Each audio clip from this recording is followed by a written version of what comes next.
जय हिंद दोस्तों। मैं आप सभी का आपके अपने परिवार जीएस फोकस में स्वागत करता हूं। तो दोस्तों देखिए, आज से एक टेस्ट सीरीज़ की मुहिम स्टार्ट हो रही है, जिसमें हम जो जनरल अवेयरनेस का टॉपिक है और हिंदी का टॉपिक है उसे कवर करेंगे। उम्मीद है एग्ज़ाम तक यदि आप बने रहते हैं हमारे साथ तो आपको एग्ज़ाम में दिक्कत नहीं होगा, क्योंकि मात्र 10 दिन का टाइम बचा हुआ है। ठीक है, तो उसमें प्रत्येक दिन हम दो दो टेस्ट सीरीज़ देखेंगे। एक सुबह 7 बजे आएगा और एक शाम को 7 बजे लाइव होगा। ठीक है, तो दोनों टेस्ट सीरीज आप अगर लगाते हैं तो प्रत्येक दिन आपका 100 क्वेश्चन एकदम इंपॉर्टेंट वाला तैयार होता रहेगा। इसके पहले मैं उम्मीद करता हूं आपने बहुत कुछ रिवाइज किया होगा, टेस्ट लगाया होगा। वो भी दोस्तों रिवाइज करते रहिए, क्योंकि रिवीजन ही आपको सक्सेस दिला सकता है। तो ये टेस्ट सीरीज भी आपके रिवीजन की ही दृष्टिकोण से है। नोट बनाने की आवश्यकता नहीं है। पीडीएफ आपको चाहिए होगा तो बताइएगा कमेंट में, मैं आपको पीडीएफ दे दूंगा। ठीक है, तो चलिए आज के सेशन को स्टार्ट करते हैं अपने सभी महत्वपूर्ण प्रश्नों के साथ। तो जैसा मैंने बात किया था कि आज हम जनरल अवेयरनेस प्लस हिंदी के टॉपिक को देखेंगे, जहां से आपके एग्जाम में 78 क्वेश्चन आने वाले हैं। ठीक है, तो चलिए स्टार्ट करते हैं और देखते हैं अपना पहला प्रश्न। पहला प्रश्न है, ध्यान से देखें। आत्मनिर्भर एआई उन्नति के लिए भारत कितने जीपीयू सुपर कंप्यूटर का निर्माण करेगा? एआई उन्नति बोले तो आर्टिफिशियल इंटेलिजेंस में उन्नति के लिए। ठीक है, तो दोस्तों जीपीयू सुपर कंप्यूटर का कितने, ठीक है, प्रश्न बना है तो ऑप्शन नंबर डी इसका करेक्ट है। 10,000 जीपीयू सुपर कंप्यूटर का निर्माण भारत करने वाला है। यहाँ पे जीपीयू का फुल फॉर्म पूछे दोस्तों तो आप याद रखेंगे ग्राफिक्स प्रोसेसिंग यूनिट। क्या याद रखेंगे? Graphics processing unit. ठीक है, चलिए प्रश्न नंबर दूसरा देखिए। हाल ही में देश के पहले एलिवेटेड द्वारका एक्सप्रेसवे का उद्घाटन किया गया है। तो दोस्तों यह एक्सप्रेसवे दिल्ली को किससे जोड़ता है, आपको ये बताना है। इसमें जो दोस्त राइट आंसर हो जाता है ऑप्शन नंबर सी है, जयपुर को। ठीक है, तो आप एलिवेटेड द्वारका एक्सप्रेसवे को याद रखेंगे, दिल्ली को ये जयपुर से जोड़ता है, आप ये भी याद रखेंगे। और जयपुर को दोस्तों पिंक सिटी के नाम से जानते हैं, आप ये भी याद रखिएगा। चलिए प्रश्न नंबर तीसरा देखिए क्या है। मध्य प्रदेश के चित्रकूट में चित्रकूट घाट पर आध्यात्मिकता का अनुभव परियोजना की आधारशिला किसने रखी है? तो दोस्तों प्रश्न नंबर तीसरे का जो राइट आंसर है option number B is the right answer, Narendra Modi ने, जो वर्तमान में भारत के प्रधानमंत्री हैं, आपको पता है। प्रधानमंत्री नरेंद्र मोदी ने असम के जोरहाट में अहोम जनरल लाचित बोरफुकन की 125 फुट ऊंची कांस्य प्रतिमा का अनावरण किया है। इस मूर्ति का नाम क्या है? तो दोस्तों आपने क्या नाम सुना? लाचित की मूर्ति। ठीक है, तो 125 फुट की है, बहुत समाचारों में रहा है, तो ये प्रश्न आपसे पूछे जाने की संभावना बहुत ही अत्यधिक है। ठीक है, याद रखेंगे। चलिए प्रश्न नंबर देखिए, ये तो हमने बात कर ली। प्रश्न नंबर 5 देखिए। नागरिकता संशोधन अधिनियम 2019 किस वर्ष लागू हुआ था? तो दोस्तों प्रश्न नंबर 5 का जो राइट आंसर है ऑप्शन नंबर बी इसका करेक्ट होगा, क्योंकि आपको पता है सिटीजनशिप अमेंडमेंट एक्ट बहुत ज़्यादा न्यूज में था और विवाद का विषय था, तो ये प्रश्न पूछना लाजमी है। तो प्रश्न नंबर 5 का right answer option number B 2020 में। ठीक है, चलिए बात करते हैं अपने अगले प्रश्न पे। निम्नलिखित में से कौन सा देश यूरोपीय मुक्त व्यापार संघ ब्लॉक का हिस्सा नहीं है? तो दोस्तों प्रश्न नंबर 6 का राइट आंसर है ऑप्शन नंबर डी, लग्जमबर्ग। ठीक है, चलिए बात करते हैं अपने अन्य महत्वपूर्ण प्रश्नों पे। तो देखिए दोस्तों, इसमें हम अपने उत्तर प्रदेश और राष्ट्रीय स्तर के, अंतर्राष्ट्रीय स्तर के, सभी स्तर के करंट अफेयर को भी ऐड कर रखा है कि टेस्ट में आपको प्रॉब्लम ना हो, क्योंकि एग्जाम में तो हर एक जगह से आएगा, है ना। मार्च 2024 में किसने पाकिस्तान के राष्ट्रपति के रूप में शपथ ली है? तो दोस्तों प्रश्न नंबर 7 का राइट आंसर है option number C, Asif Ali Zardari ji ने। ठीक है, चलिए प्रश्न नंबर 8 देखिए। जलवायु परिवर्तन संकट को उजागर करने के लिए किस भारतीय लेखक को इरास्मस पुरस्कार 2024 से सम्मानित किया गया है? तो दोस्तों ये बहुत फेमस हुआ था इरास्मस पुरस्कार, तो आप इसको तो बिल्कुल याद रखेंगे। ऑप्शन नंबर बी इसका करेक्ट है, अमिताभ घोष जी को। ठीक है, तो इरास्मस पुरस्कार 2024 किसे मिला है? अमिताभ घोष जी को। जलवायु परिवर्तन संकट को इन्होंने उजागर किया है अपने रचना के माध्यम से, तो याद रखिएगा।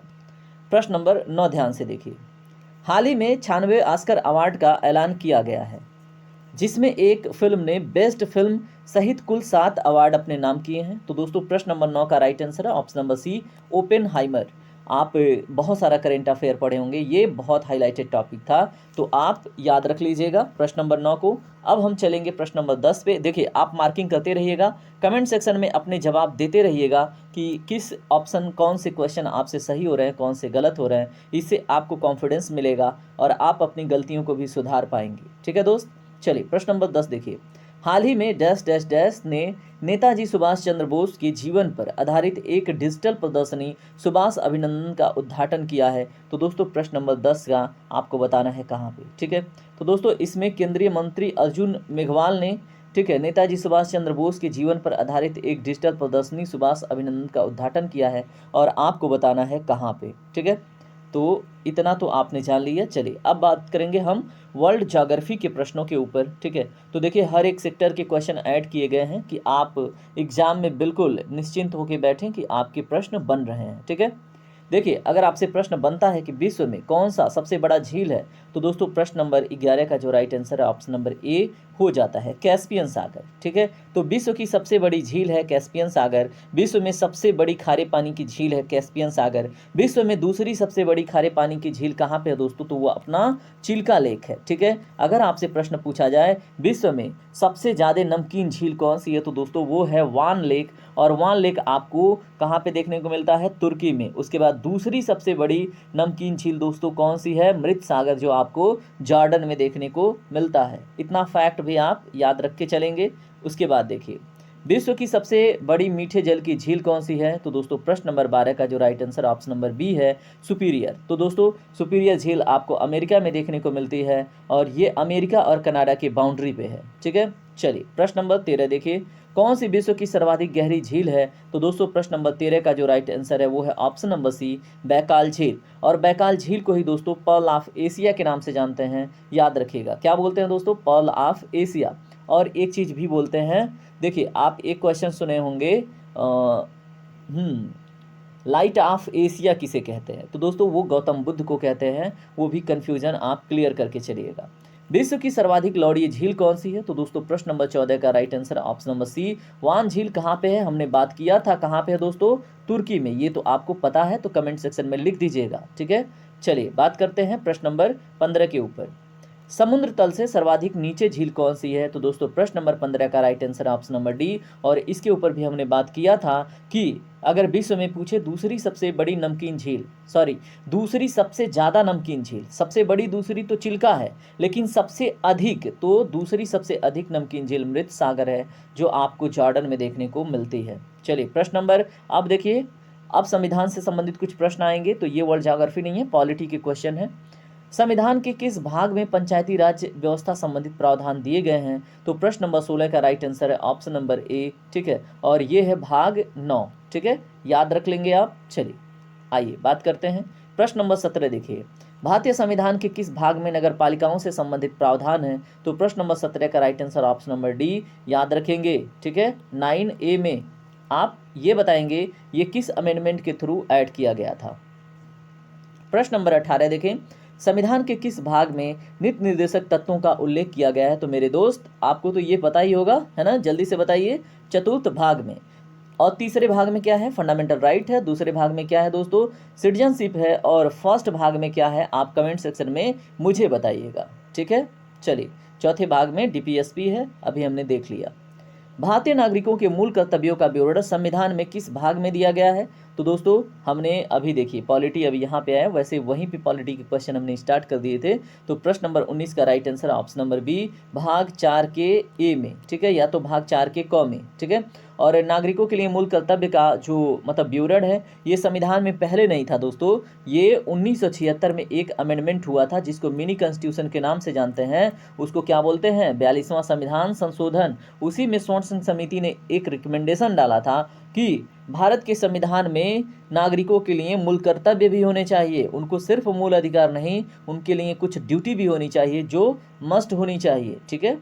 तो तब जुड़ा था ये। उसके बाद यहाँ पे अगला प्रश्न देखिए, आपको यहाँ पे मिलाना है और उम्मीद करता हूँ ये प्रश्न आप जरूर कर लेंगे, ठीक है।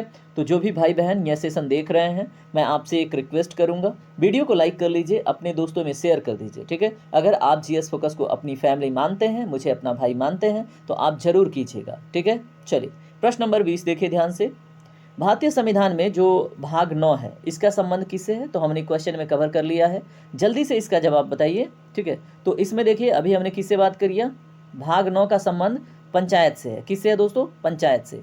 और उसके बाद भारतीय संविधान में भाग आपका यहाँ पे 8 किससे संबंधित है, तो आपको ये पता होना चाहिए ये किससे संबंधित है, संघ क्षेत्र से, यूनियन टेरिटरी से, ठीक है। उसके बाद दोस्तों इसमें आगे बढ़िए, उसके बाद देखिए भारतीय संविधान का भाग 4 ये किससे संबंधित है, तो हमने अभी बात किया मूल कर्तव्य से। उसके बाद संविधान में जो भाग आपका यहाँ पे कौन सा बचा, तो दोस्तों यहाँ पे आपको भाग कौन सा बचा जल्दी बताएं, तो ये संबंधित है नगर पालिका से, ये हमने बात किया, यहाँ पे ए होना चाहिए, ठीक है, इसलिए भाग 9A है, तो आप याद रखेंगे। तो इस तरह से आपका ऑप्शन नंबर ए इसमें करेक्ट हो जाता है, ठीक है। तो यहाँ पे क्वेश्चन में थोड़ा सा मिसप्रिंट था जिसको मैंने करेक्ट कर दिया। चलिए अब बात करते हैं अपने एंशिएंट हिस्ट्री से संबंधित प्रश्न आपसे बहुत पूछे जाते हैं, तो अब एंशिएंट हिस्ट्री के प्रश्नों को देखिएगा ध्यान से।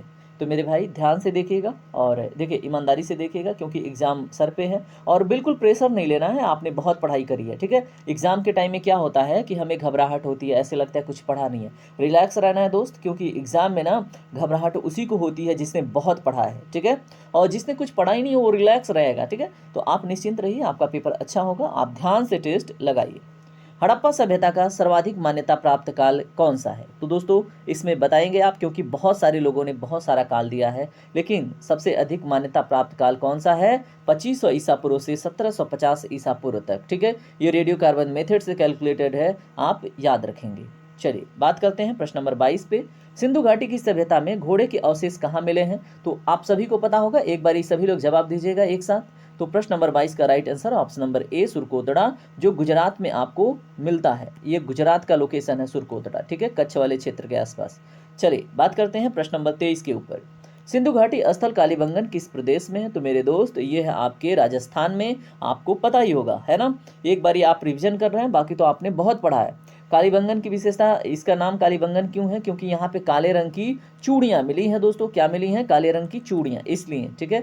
अगर आपसे प्रश्न पूछा जाए कि जोते हुए खेत के साक्ष्य कहाँ पे मिलते हैं, तो दोस्तों ये भी क्या हो जाएगा, राजस्थान के कालीबंगन में, ठीक है, वहाँ पे सरसों के, चने के, ठीक है, इनके अनाजों के साक्ष्य भी मिलते हैं, आप याद रखेंगे। चलिए बात करते हैं अन्य प्रश्नों पे। हड़प्पा सभ्यता किस युग की थी, तो दोस्तों हड़प्पा सभ्यता कांस्य युग की थी, ऑप्शन नंबर ए करेक्ट हो जाता है, ठीक है। तो हड़प्पा सभ्यता को किस किस नाम से जानता है, ऐसा प्रश्न अगर आपसे बने तो इसको सिंधु घाटी की सभ्यता, उसके बाद कांस्य युगीन सभ्यता, उसको प्रथम नागरिक सभ्यता का मतलब कार्यकाल या फिर सभ्यता बोलते हैं, प्रथम नगरीकरण सभ्यता बोलते हैं, ठीक है। तो थोड़ा सा इधर उधर हो गया। चलिए बात करते हैं प्रश्न नंबर 25 के ऊपर। हड़प्पा सभ्यता के निवासी किस प्रकार के थे, तो दोस्तों अभी हमने एक हिंट में आपको इसका जवाब दे रखा है, ठीक है। तो प्रश्न नंबर 25 का क्या होगा, शहरी, क्योंकि नगरीकृत सभ्यता की बात करी, ठीक है। हड़प्पा सभ्यता प्रथम नगरीकृत सभ्यता थी, ये बात हमने कर लिया था। चलिए बात करेंगे, देखिए पैमानों की खोज ने यह सिद्ध कर दिया कि सिंधु घाटी के लोग माप और तौल से परिचित थे। यह खोज कहाँ पर हुई थी दोस्तों, पैमाने की खोज कहाँ पे हुई थी, जल्दी बताएं आप। इसमें right answer option number D Lothal में, हाथी के दांत पे दोस्तों स्केल बनाया गया था, आप याद रखेंगे, ठीक है। हाथी के दांत के साक्ष्य कहाँ पे मिलते हैं, लोथल में, ठीक है। और घोड़े का स्तर कहाँ पे मिला था, सुरकोतड़ा में। बहुत सारी चीज़ें मिली हैं दोस्तों, ये तो सिर्फ एक टेस्ट है, ठीक है, आपको एक बारी खुद का परीक्षण करने के लिए। अब हम देखेंगे इन्वायरमेंट के इंपॉर्टेंट क्वेश्चन, ठीक है। तो हमने सब कुछ एकदम बिल्कुल पार्टीशन करके रखा है कि आपको घबराहट ना हो कि कौन सा टॉपिक कवर हो रहा है कौन सा नहीं, इसलिए मेरे दोस्त मेरे भाई मैंने ऐड कर रखा है, ठीक है। तो पारिस्थितिकी तंत्र के दो घटक कौन कौन से हैं, तो दोस्तों प्रश्न नंबर 27 का right answer option number B जैविक और अजैविक, ठीक है, याद रखेंगे। इन्वायरमेंट से सिंपल क्वेश्चन बनता है। निम्न में से कौन परितंत्र का अजीवी घटक है, तो दोस्तों प्रश्न नंबर 28 का right answer option number C जल जो है ये अजीवी घटक है। ऊर्जा घटक पूछेगा तो दोस्तों क्या हो जाएगा, सूर्य हो जाएगा, ठीक है। उसके बाद आइए, किसी श्रृंखला में प्राथमिक उपभोक्ता कौन होता है, तो दोस्तों जो उत्पादक होते हैं ना, तो किसी भी अगर बात करें किसी भी श्रृंखला में जो उत्पादक होते हैं वो प्राथमिक उपभोक्ता होते हैं, यानी प्रश्न नंबर 29 का राइट आंसर ऑप्शन नंबर ए, ठीक है। चलिए प्रश्न नंबर 30 देखिए क्या है, परितंत्र में ऊर्जा का प्राथमिक या मुख्य स्रोत क्या होता है, तो दोस्तों अभी इसके पहले हमने बात किया था सूर्य का प्रकाश, ठीक है, तो याद रखेंगे आप। चलिए बात करते हैं अब हिंदी से संबंधित महत्वपूर्ण प्रश्नों के ऊपर, ठीक है। तो हिंदी का वेटेज तो आपको पता ही है ना, इतने प्रश्न हैं उसमें से आपको कम से कम 33 क्वेश्चन करेक्ट करने हैं, ठीक है। तो वर्णमाला देखिए, सिंपल क्वेश्चन, वर्णमाला किसे कहते हैं, एग्जाम में आपको कंफ्यूज कर सकता है, आप ध्यान देंगे प्रश्नों पे। तो इसमें ऑप्शन नंबर डी करेक्ट है, वर्णों के व्यवस्थित समूह को हम वर्णमाला कहते हैं, ठीक है। चलिए आइए, निम्न में से नासिक के व्यंजन कौन सा है? तो दोस्तों नासिक के व्यंजन इयो है, ऑप्शन नंबर बी इसमें राइट होगा। क्यों? देखिए, नासिक के व्यंजन का परिभाषा संक्षिप्त में जान लीजिए। जब हम किसी वर्ड के उच्चारण में देखते हैं कि हमारे कंठ पे भी जोर पड़ता है, हमारे नाक से भी सांस निकलती है, तो दोस्तों वहाँ पे जब संघर्ष करना पड़े तो हो जाता है नासिक के व्यंजन। ठीक है, तो आप याद रखेंगे। इया बोलिए ना एक बारी, ड़ बोलिए, य बोलिए, अंगा बोलिए, तो आपको पता चलेगा। ठीक है, हिंदी वर्णमाला में अयोगवाह वर्ण कौन से हैं? तो दोस्तों प्रश्न नंबर 33 का जो राइट आंसर है ऑप्शन नंबर डी है। अंक और अह ये क्या कहलाते हैं? अयोगवाह वर्ण कहलाते हैं। क ग ज फ ध्वनियाँ किसकी हैं? तो दोस्तों प्रश्न नंबर 34 का राइट आंसर है ऑप्शन नंबर बी, ये अरबी फारसी की ध्वनियाँ हैं। क ग ज फ। तो दोस्तों अगर आपसे अलग अलग भी पूछ ले, क ध्वनि कौन से भाषा की है? तो अरबी फारसी की। ग अरबी फारसी की। ज तो दोस्तों ये सभी ना इंपॉर्टेंट क्वेश्चन है, इनको तोड़ तोड़ के भी एग्जामिनर पूछ सकता है आप। देखिए, श ध्वनि किसके अंतर्गत आती है? तो आपको बताना है श ध्वनि किसके अंतर्गत आती है दोस्तों? तो ये संयुक्त वर्ण के अंतर्गत आती है। श किससे मिलकर बनता है? तो दोस्तों किससे किससे मिलकर बनता है? क से और प्लस पेटखरुआ स से मिलकर बनता है। ठीक है, याद रखेंगे। तो ये बनता है छतरी वाला छ। इसलिए जब संयुक्त दो वर्णों से मिलकर बना तो इसको संयुक्त वर्ण कह देते हैं। खर का पर्यायवाची शब्द है। अब पर्यायवाची देखिए, तो दोस्तों खर मतलब क्या होता है? मैं तो जहाँ तक जानता हूँ गधा होता है। ठीक है, तो आप याद रखेंगे, है ना। प्रश्न नंबर 36 का जो राइट आंसर है क्या होगा दोस्तों? Option number C. और खर लिपि पाकिस्तान में फेमस है क्योंकि यहाँ पे उल्टा लिखते हैं। ठीक है, तो गधों की लिपि है। वैसे मैं इंसल्ट नहीं कर रहा हूँ, बस आपको जानकारी दे रहा हूँ। ठीक है, और एक महत्वपूर्ण बात और याद रखेंगे, आपने सुना होगा वैशाख नंदन। ठीक है, सुनने में कितना प्यारा लग रहा है ना।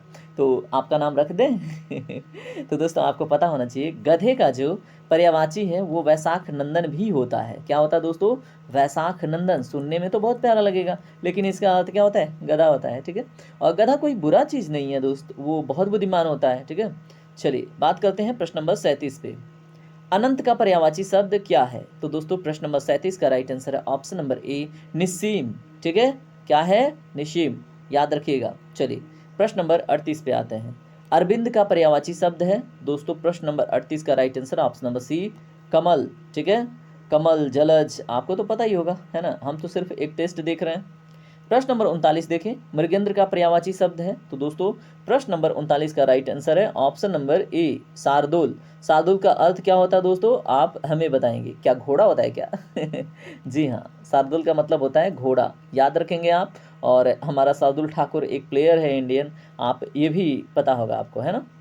प्रसून का पर्यायवाची शब्द है। तो दोस्तों प्रश्न नंबर 40 का right answer option number B, पुष्प। ठीक है, देखिए आपको, देखिए प्रसून आया, पुष्प आया, तो उसके ना सभी पर्यायवाची एक बार आप रिवाइज कर लिया कीजिए। ठीक है, चलिए बात करते हैं प्रश्न नंबर 41 के ऊपर। अब हम देखेंगे इकोनॉमिक्स के इंपॉर्टेंट क्वेश्चंस को। ठीक है, और चलिए आपको मज़ा तो आ रहा है ना? आप कमेंट सेक्शन में ज़रूर बताइएगा कि आपको मज़ा आया या नहीं आया। ठीक है, अगर नहीं आया तो आप बताइएगा हमें क्या करना है, और मतलब इसको इंटरेस्टिंग बनाऊंगा। क्वेश्चन तो बहुत इंपॉर्टेंट है। ठीक है, प्रश्न नंबर 41 देखिए, निम्न में से कौन आर्थिक विकास का सहगामी है? तो दोस्तों प्रश्न नंबर 41 का राइट आंसर है ऑप्शन नंबर ए, मुद्रास्फीति।